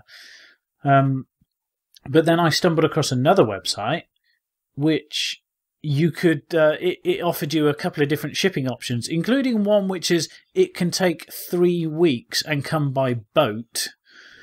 Oh, yeah. And be like, free delivery, and it effectively I think came out about £70 or maybe even less than that.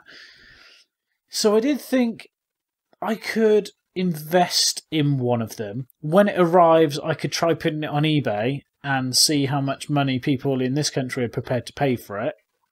Because realistically, if they do get released over here, they're going to go on sale for £100. Right. And the demand is definitely there. I know enough people with more money than they know what to do with, buying both consoles and things like that. That even though we're still technically in a recession, people are quite happy to throw their money away. Yeah. So yeah, I thought I could try and do that. Obviously, I put a reserve on there of like what I paid for it, but I might make myself a couple of quid in the process. On the other hand, I might just use it. Yeah. See what happens, I guess. So I did ask Rob on Last Save Loaded. I did ask him, do you consider buying a memory card as a breach of your terms, or not, because it's the equivalent of giving yourself just the storage capacity to play the games that you've already got? You're just making life more convenient for yourself. Yeah, we kind of talked about this before though, last time, about like replacement hardware and stuff. Like if you have to buy a new console, it's a means to access games. So yeah, it's another one of those kind of grey areas. But the rule is no money, none of your own money on new games, like outright. So I guess you're kind of covered. Yeah. So that's my thoughts and feelings of missing out on things at the moment. Yeah, I'm kind of the same. I played on my friend's Xbox One and really liked it, was really impressed by it. Now, would quite like one for Christmas. Colm, you got anything else to say about the next gen and how you feel about it, just whilst we're there? Well, I'm just starting to feel terrible now, lads, because, I've got the Wii U, and I know I didn't buy any money for it, but I'm really starting to feel sorry for the two of you because you haven't got a Wii U. And, you know, That's you and your console. I think I'd sell my Wii U and split the money between the three of us, lads. Because that would be lovely. I feel terrible, lads. Really. Now, I was playing the demo of the PS4 in the GameStop there last week. They had a FIFA demo right there. So it didn't, to me, it didn't seem, the wow factor wasn't there for me. No, so, I didn't get it from the PS4, but did from the Xbox, yeah. Yeah. And the fact that my son is actually going to get an Xbox One for Christmas makes me even feel worse now, lads, because I'm not going to be playing it. It's not going to be mine, but I will be able to peek in and have a go of it, I suppose. You'll be able to walk past and go, Xbox, turn off. Yeah, when he's in the middle of a game, yeah. So, I don't... You see, because I got the Xbox, when I got the Xbox 360, near enough to launch in 2006, I was disappointed by the launch games, to be honest. I got Cameo, and I was trying to convince myself, oh, this is great, blah, blah, blah. It wasn't. It was basically, wasn't a great game, And the only good games came out, a year into the life of the Xbox 360, where you got Gears of War, all them type of games. So at the moment, Twitter is a curse for me because everybody on Twitter has Xbox or they've got the one. Some of them are getting the two of them, like, and whatever else, Yeah. So to me, it's their choice, but I'm not sorry now that I didn't wait for another month before I started the year, Shane, because I probably would have went out and got a one or a PS4. So no, I'm happy with my Wii U and my PS3 for the moment. And as I said, the only one game that I really would love is Tearaway. So, but other than that, and if I get Mario 3D World for Christmas, I'll be the happiest man in this house. So. But if I don't, I won't cry. So it doesn't matter. So I'm happy to be still sticking to my guns. Good. Okay, I guess we'll kind of backtrack, Justin, and just because you had some other thoughts and feelings about the types of games you're playing and managing your backlog and stuff. Right. Okay. Yeah. So, what I found, and this is mainly from playing things like Joe Danger and Little Big Planet Karting, is I can't now play the same game type followed by the same game type. Yeah. In other words, like, I need to play a racing game and then an RPG and then a puzzle game. Yeah. I need to change my habits. I can't just go give me all of the games I've got on the pile that are this type of game and then have a complete burnout on it. I need to keep having a bit of variety in what I'm playing. And I think I found this to a little extent when I was having my multiplayer month, right when we started, when I was playing things like Vikings Attack, because you can particularly when you are playing with two or three of you around the TV, repeatedly playing the same things or the same types of things, you just very quickly see the enjoyment drain out of you. Whereas if you play them all as individual things, then they have the capacity to keep going. I mean, I don't know if either of you guys have got Rock Band and that sort of thing, but if you tried playing it every day, I'm sure you'd get bored of it. But having it in the corner and every couple of months bringing it all back out again for a party, you still enjoy it. Yeah.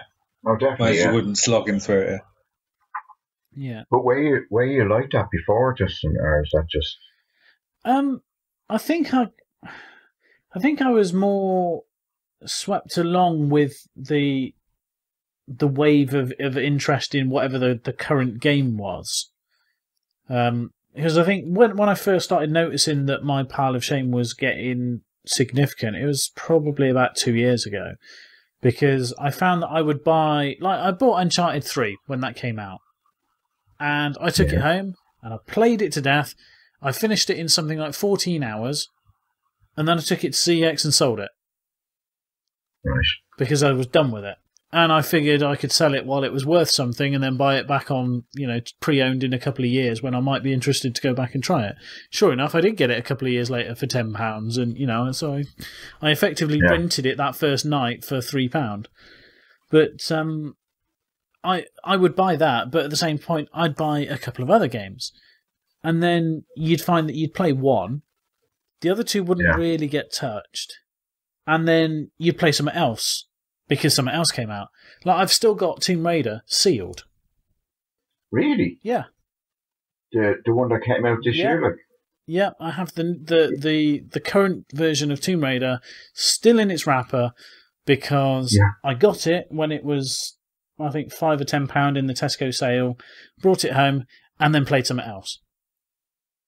So you haven't actually played that game yet? No. Well, I would highly recommend it. And the same with Last of Us. That also is sealed.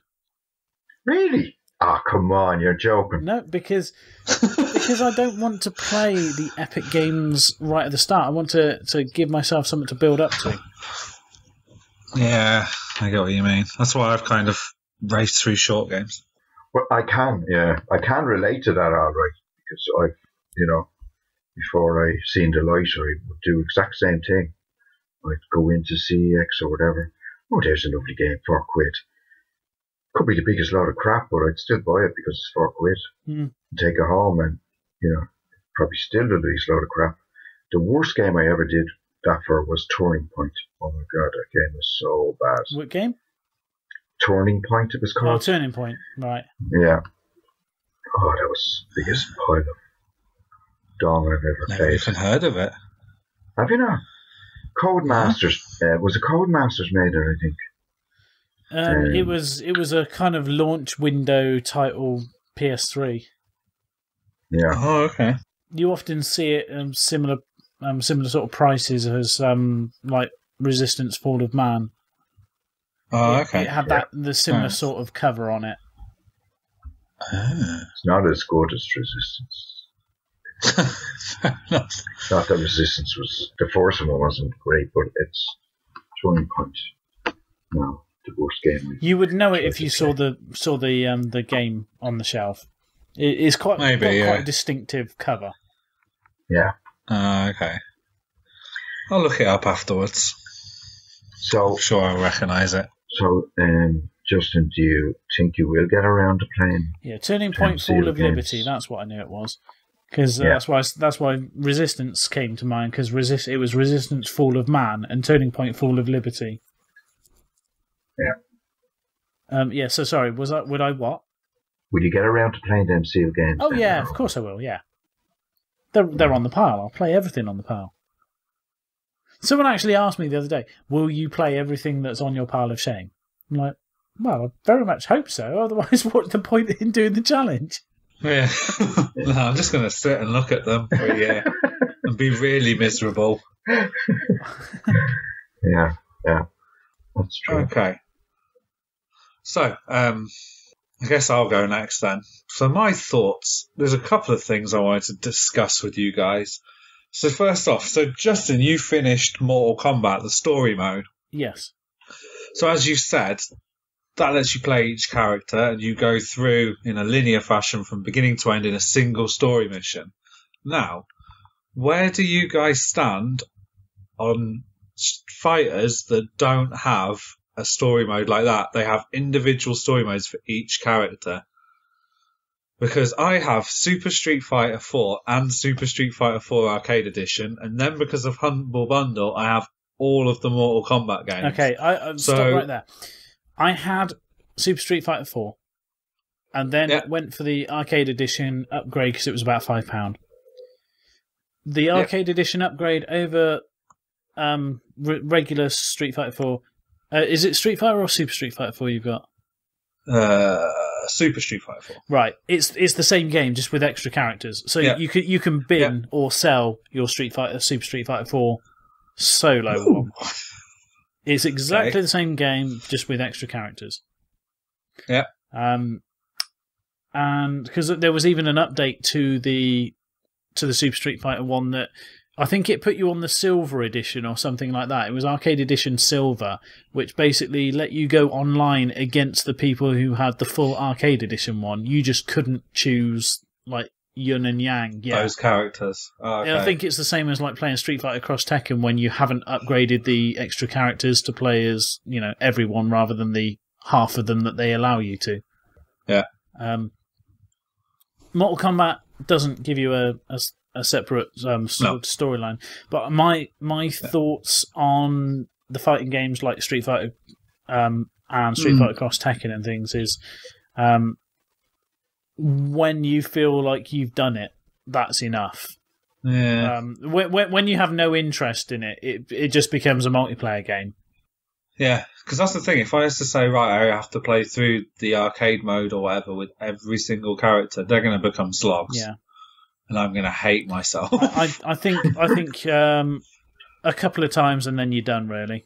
Yeah, that's kind of what I felt like with Street Fighter. Like, I'll play through as like the characters that I've used in the past. So like, I'll play through as Blanca and like Ken and stuff, Dalsim, and then maybe try a couple of the newer characters that I don't know, and then call it a day. That's how I kind of felt about it. Hey, I managed to finish it with El Fuerte, having never played with him before. Oh. And he was the newest one that got added. No, when it was first Street Fighter 4. Yeah. He was the Mexican wrestler who comes to cook dinner. Yeah. He comes into the arena with a frying pan. No stereotypes or anything. No. Obviously. But Mexicans do like to do other stuff. Every character has like a rival fight. Yeah. And the El Fuerte rival is Zangief. Okay. And Zangief's cheap. Yes. He has two screw pile drivers and you're done. Yes. Very cheap. And his range is quite large. Yeah. Yes, that took me quite a few times. The one thing I will say about that game is, ridiculous as it is, the ultras are spectacular for some of the characters. Cool, yeah, I definitely agree. I haven't managed to pull off many, but in the past I've got a couple of friends that are really good at fighting games, so they're doing ultras all over the place, and they do look really impressive. Well, I think one of the easier things with Street Fighter Cross Tekken, which is essentially Street Fighter 4 but with Tekken characters, is the fact that you have an easy button combination button press. Yes. So you just hit two buttons and suddenly they pull off a string of buttons, and you can have a nice little combo.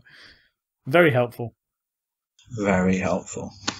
Okay, well, I'm glad we cleared up my question about fighting games. I'm happy with the answer I got. My worst case scenario was you were going to say, you've got to play as every character. No, that's for Colm's going to weigh in and say that. No. We're just going to keep with your answer. We're going to shuffle past. Colm doesn't get an opinion on this. It's fine, honestly. No, I don't have one on that one.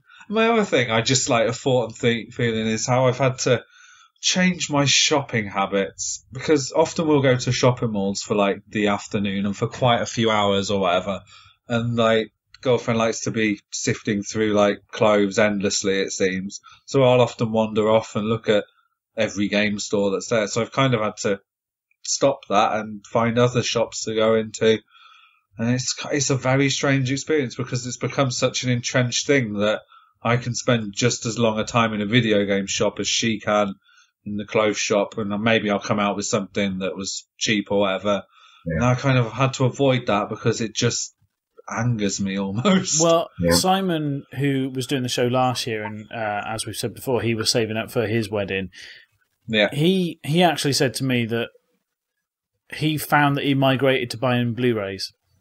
Yeah, because he said he felt less guilty about looking at films and stuff, which obviously you can enjoy with the other half. Yeah, that's true. Whereas the games is very much a selfish purchase.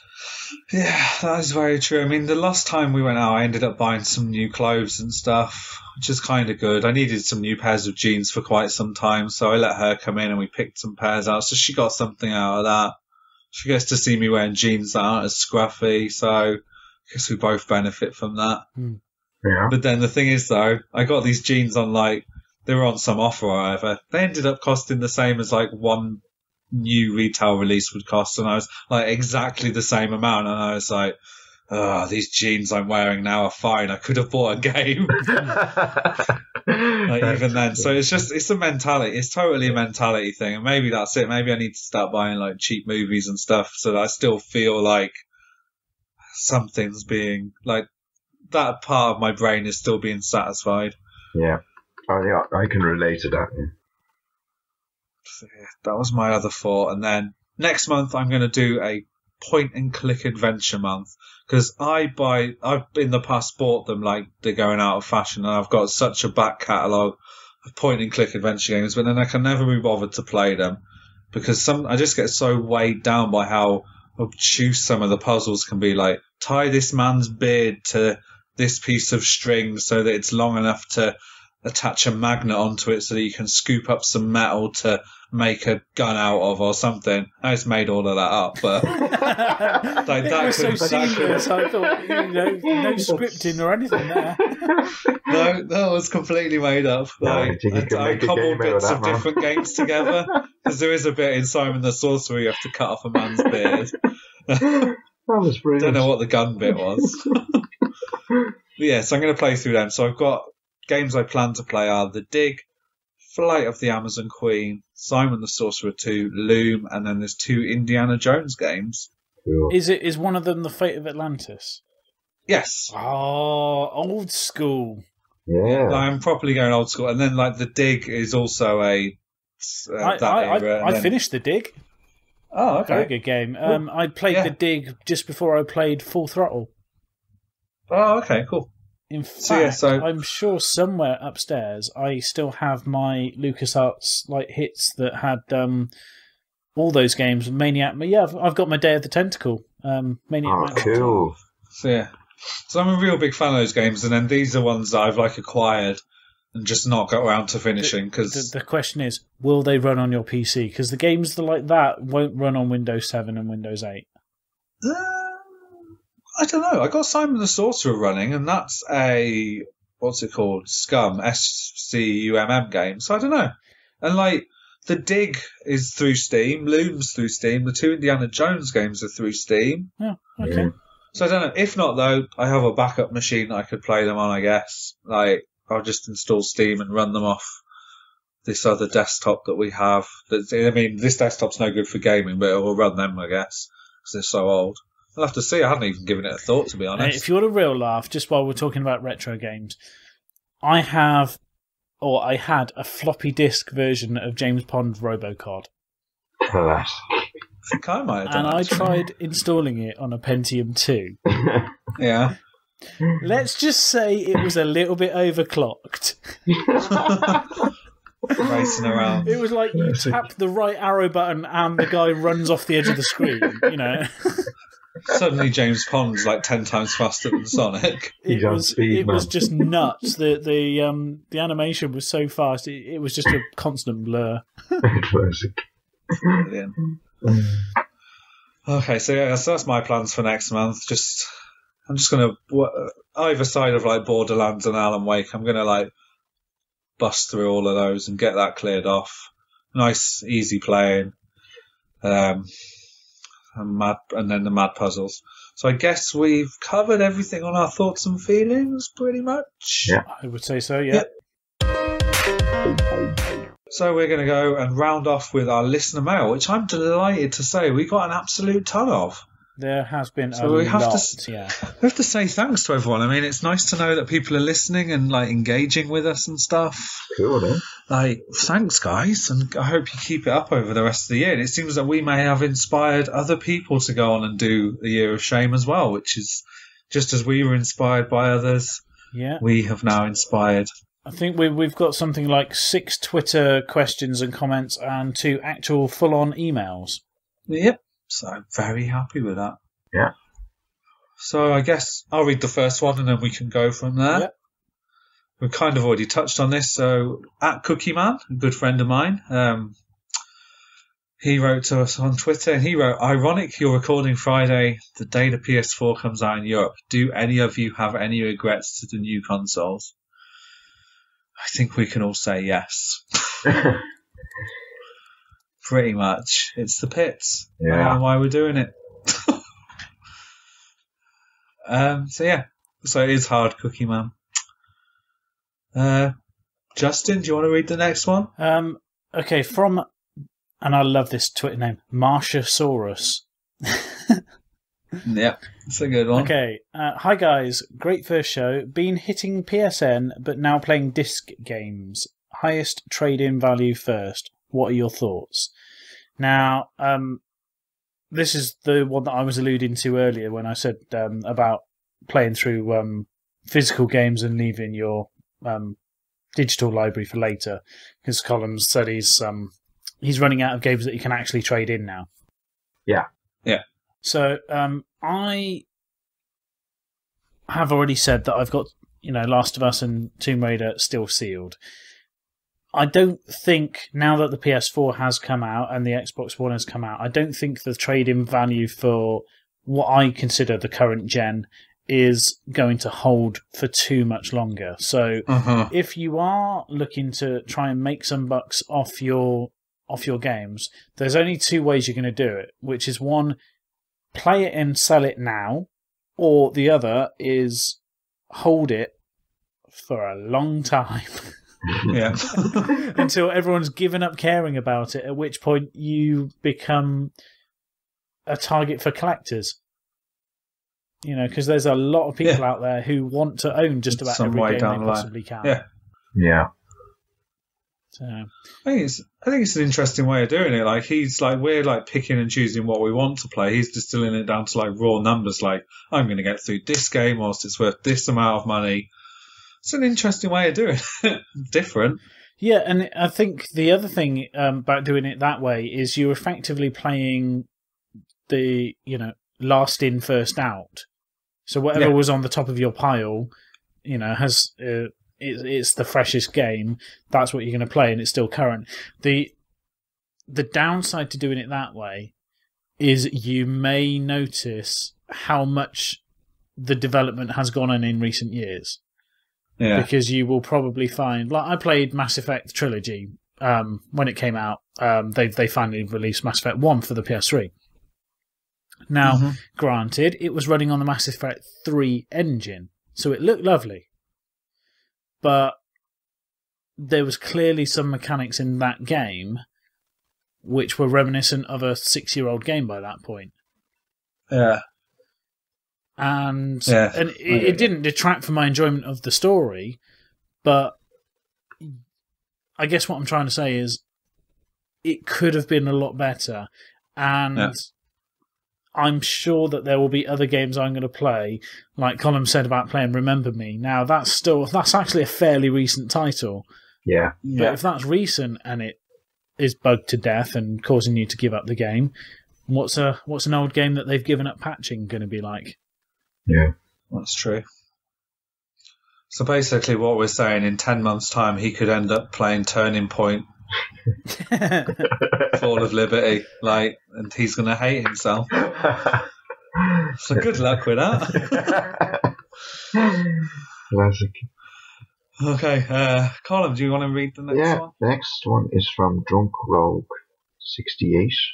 No, so you're supposed to call him Drunk Rouge, because that was always the gimmick with last year's show.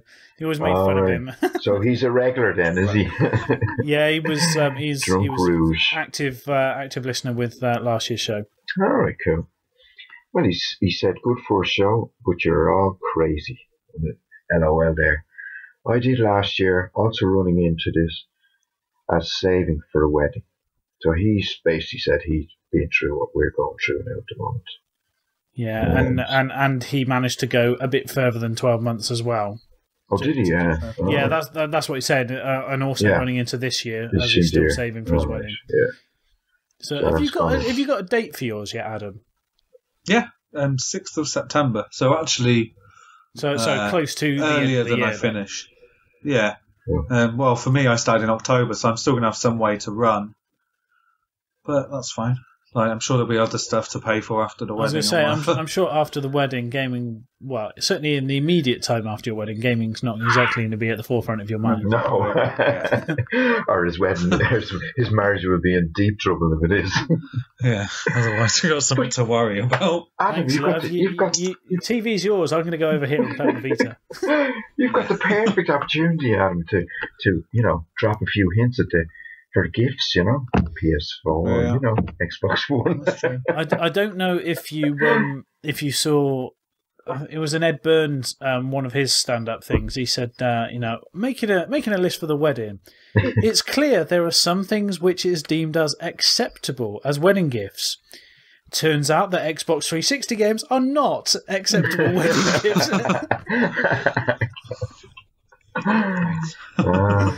It's true. But maybe I'll sneak a few on and see. Yeah. Just put one on just as a little test to see if anyone actually gets it. Brilliant. Okay, our next one is from Neely84. He says, great first show. Makes me think I should clean up my gaming habits. I don't know if I could last a year, though. Which is fair enough. I don't think I can last a year, personally. So it's going to be a challenge, isn't it? He actually sort of...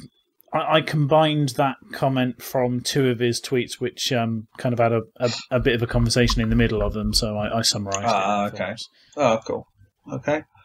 And then we had Welsh Benno, who tried the Year of Shame last year but fell off the wagon.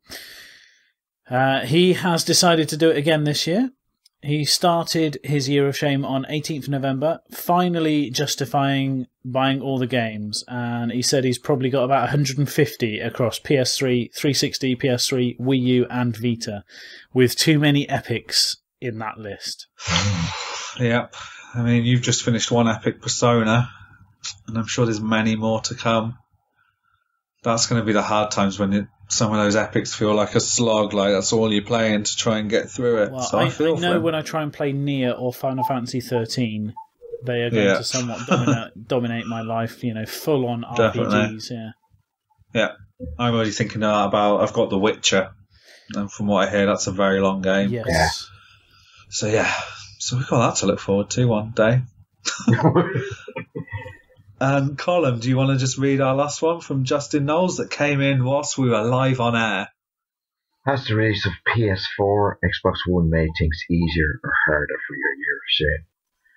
Well, it's obvious made it harder, but...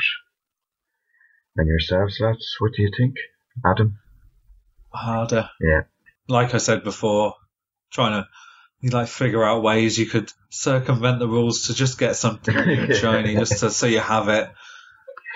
Yeah. So harder, definitely. Yeah. But then in the other way, I feel like I've worked through more games because I've used other games to distract myself. I'm like, no, I'm not going to read all these reviews. I'm going to sit down and play Borderlands 2.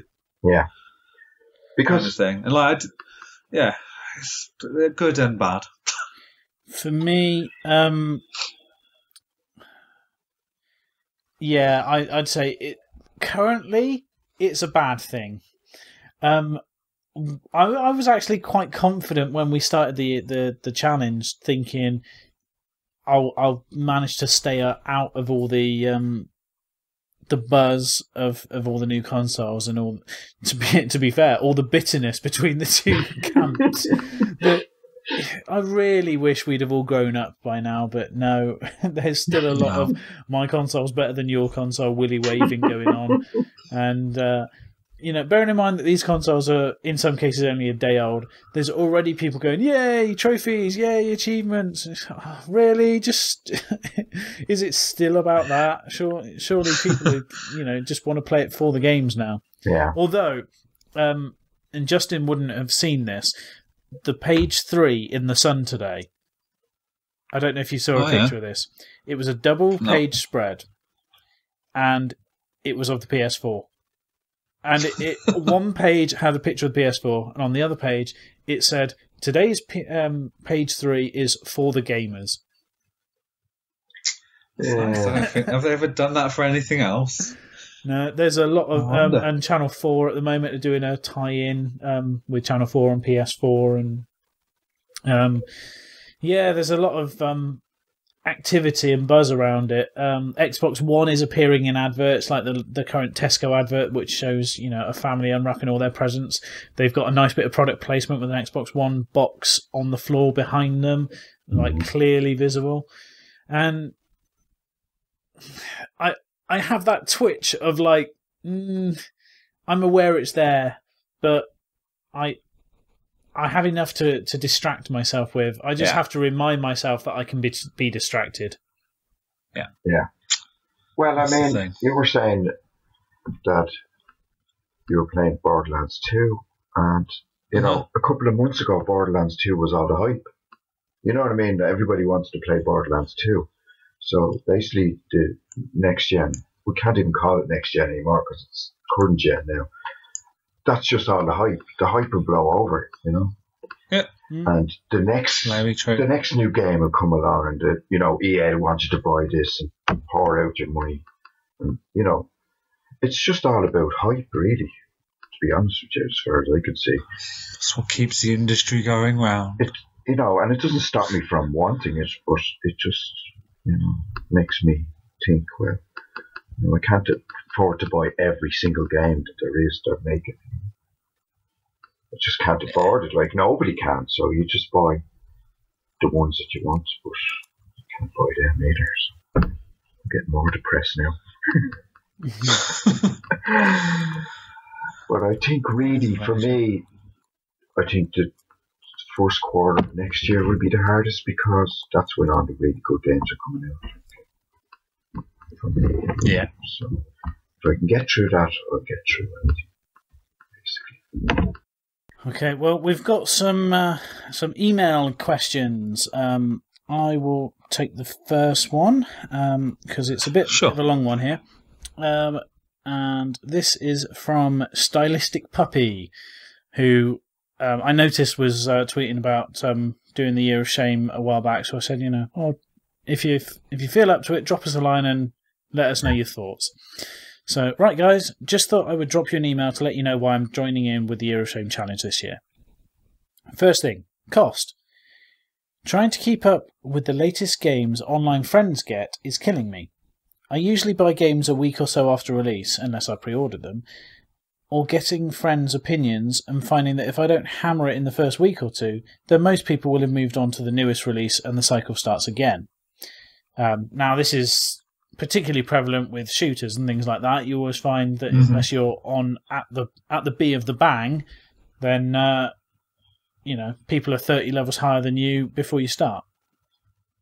Yeah. That's very true. Okay, so he says, I have a huge backlog of uncompleted titles or barely started ones, over 100 plus, and that's not counting some of the wives and wife's and daughters' games, and it's getting out of hand. I have an issue where I will never trade in a game because of the prices they offer. My thinking is, if I've spent up to £40 on a game, I want my money's worth out of it, so getting crap trade-in value in return just isn't worth it. I would rather just keep it and play it at my own pace. Yep, totally understand that point of view. Yeah. Okay. Time. I can usually game most evenings, but I also never watch live TV and record it so I also have that to catch up on as well. The wife. She is also a gamer, but plays different types of games than I do, excluding Minecraft. Well, if you're playing Minecraft, no wonder you've got a backlog. Yeah. Easily pile hours and hours and hours. Right, and she spends considerably less money than I do, so trying to justify to her that I need to keep up with the Joneses and have to have the latest game is becoming harder to explain. Also, as she keeps saying, but you've barely touched the last game.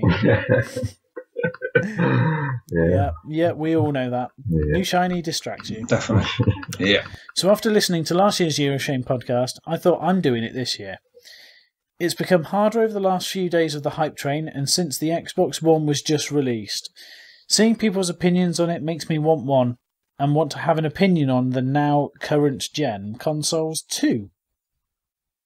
So for the foreseeable future, I'll be retro only. Good luck in the challenge, gents. Stylistic Puppy.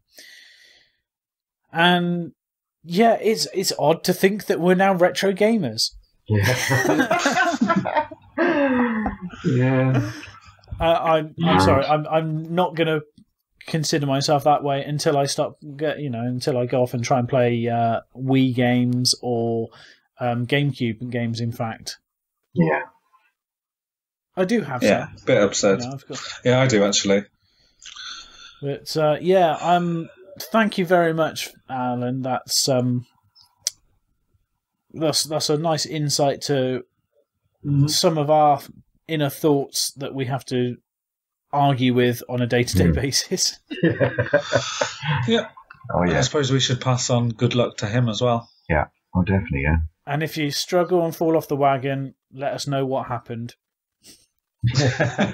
Yeah, this isn't all celebrating. Tales of woe are encouraged as well. Who's taking the other one then? Adam.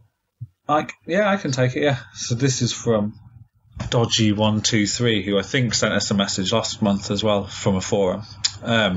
He wrote, "Hi guys, I'm having a bad time with the launches of next gen. I was in Tesco last Thursday night and heard the staff saying on the phone there was 14 Xboxes left to people who queue up. It was only the frozen food in my trolley that stopped me."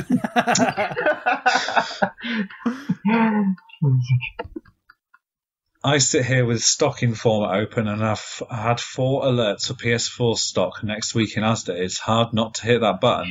I've already pre-ordered and cancelled an Xbox One last Friday. Someone's got problems. So he's really indecisive. Yeah. How are you getting on with skipping the next gen? Struggling. We've already discussed that. Yeah. Looking for ways round. Yeah. Looking for loopholes. So his next question is possibly the most morally grey question we've ever had to deal with. So I hope you're ready. This one's a little bit dark. You've got to get the last sentence out before you explain why. Yeah. I've also bought Lego Marvel Superheroes for my nephew for Christmas. What are your thoughts on the morality of opening it and playing it before I wrap it? He's only 5, so he probably wouldn't notice. Okay. So we've talked about how it's fine to receive gifts. We never talked about opening other people's gifts and using them. Right. And then he wrote, "I'm assuming that buying gifts as presents isn't breaking the rules." So yeah, I don't know. He's taken this to the next level, really. I mean, I'm worried that next month he's going to send us an email saying he stole a game from a shop, and that's fine. Yeah, what are your thoughts on going to the demo units in game and standing there for 6 hours on a Saturday and completing the entire game? That's fine. So I don't know. The morality of opening Christmas presents, aside from the challenge, I mean, let's discuss that. I mean, is it wrong? It's wrong. It's wrong, man. Yeah. I can be vaguely honest, and well, I'll be properly honest. CDs, right? Music CDs before the days of iPods. If you got a CD from HMV, they did that thing where they put like a sticky loop to stop you opening the front of the CD case. But if you had some nails, you could leave at the back I used to work at HMV. Yeah. And you could get into the box from the other side. Yeah. And I would be lying if I said that there were a couple of gifts that I gave away that still had the security label on that I may have downloaded to my own PC before I wrapped them up. Yeah, we've been there. We've all been. Well, I've been there too. Yeah. Pretty sure I have as well. And the same with cassettes back in the Spectrum days, you know, copying them on a cassette of your own and then giving it away. Yeah. Piracy. I'm ashamed to admit it. Don't admit it, man. So he asked the question, the morality of playing it. So we've all said, yeah, it happens. I don't know where he stands on breaking the rules as such. Like, he's spending his own money on a game and then playing it. Okay, let's break it down. For him, he's spending money on the game to give to someone else. So what he's actually making a point of saying it's not even going to stay in the same house. It's going to a nephew. Yeah. So you would be okay if you're a parent and you're opening something to put batteries into a toy to give it to your kid for Christmas, and specifically Christmas, what we're looking at here. You could certainly look at the standpoint of he would need to check the game isn't scratched. Yep.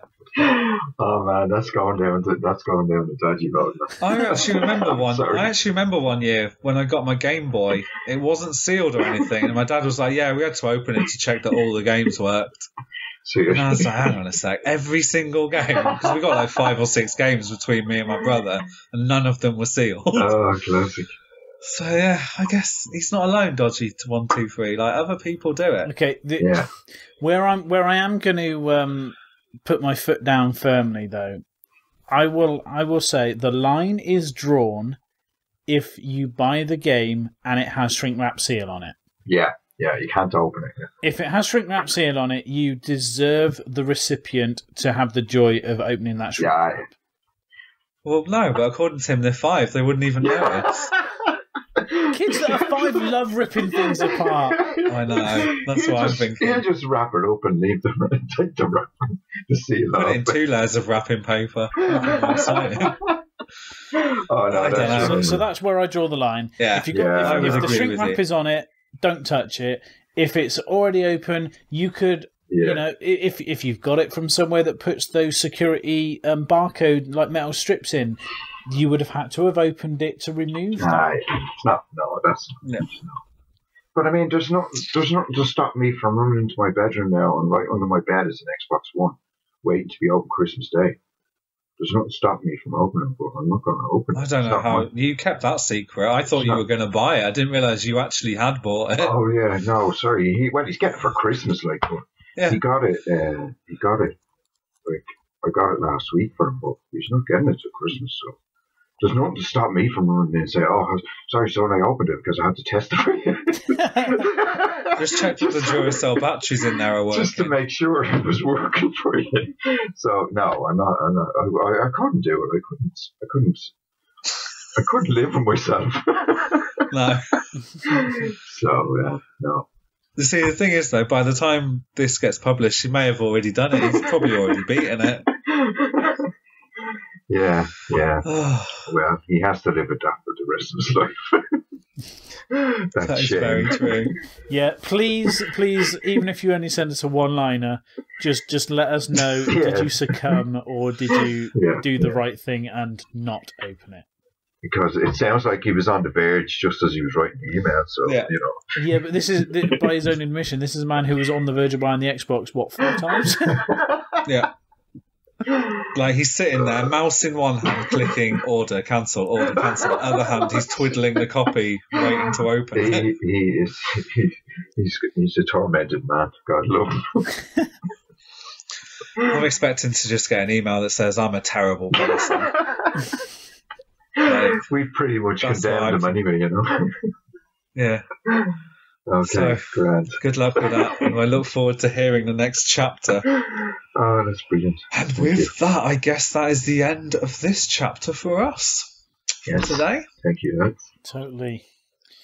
So we will reconvene in roughly a month's time again. Yeah, it's going to be a Christmas show next month. Christmas will have happened most likely by the time we record. So I would have thought so. Yeah. So you'll be able to know what we picked up as gifts, and if we manage to avoid spending our hard-earned pennies on gifts for ourselves.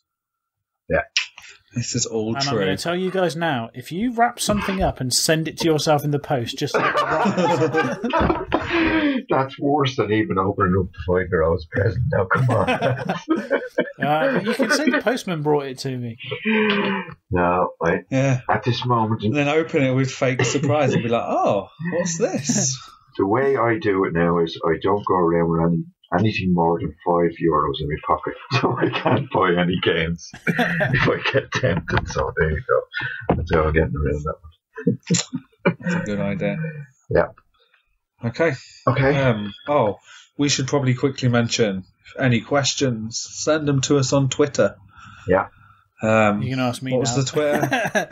Yeah. Let's stream it. Okay. If you have any questions, send us a Twitter a tweet to @YoSChallenge2 with the number 2, or send us an email to yoschallenge2@gmail.com. Or Awesome. you Thanks. have set up the Facebook page, haven't you now, Adam? Yes, and it is facebook.com/YoSChallenge2. Thank you very much. Great. And we have 2 people that are currently following that page, so any more want to come in and join in, that would be great. One of them's Stylistic Puppy, actually. Well, Cool. I could arguably sign in and follow it, but I never use my Facebook. So my Facebook is specifically there for competitions and trying to win free stuff. Fair enough. Cool. Win an Xbox One. Yeah, all right then. Thanks very much, yeah. Oh, yeah. Right, I think we're going to need to go before Colm's stream dies on Audacity. We've been going for, 2 hours now, roughly? Yeah. 2 hours, yep. Okay. So, Thanks again, you lads. very much. It was fun. Goodbye. Cheers, Goodbye. guys. Bye. Cheers. Bye-bye. Bye.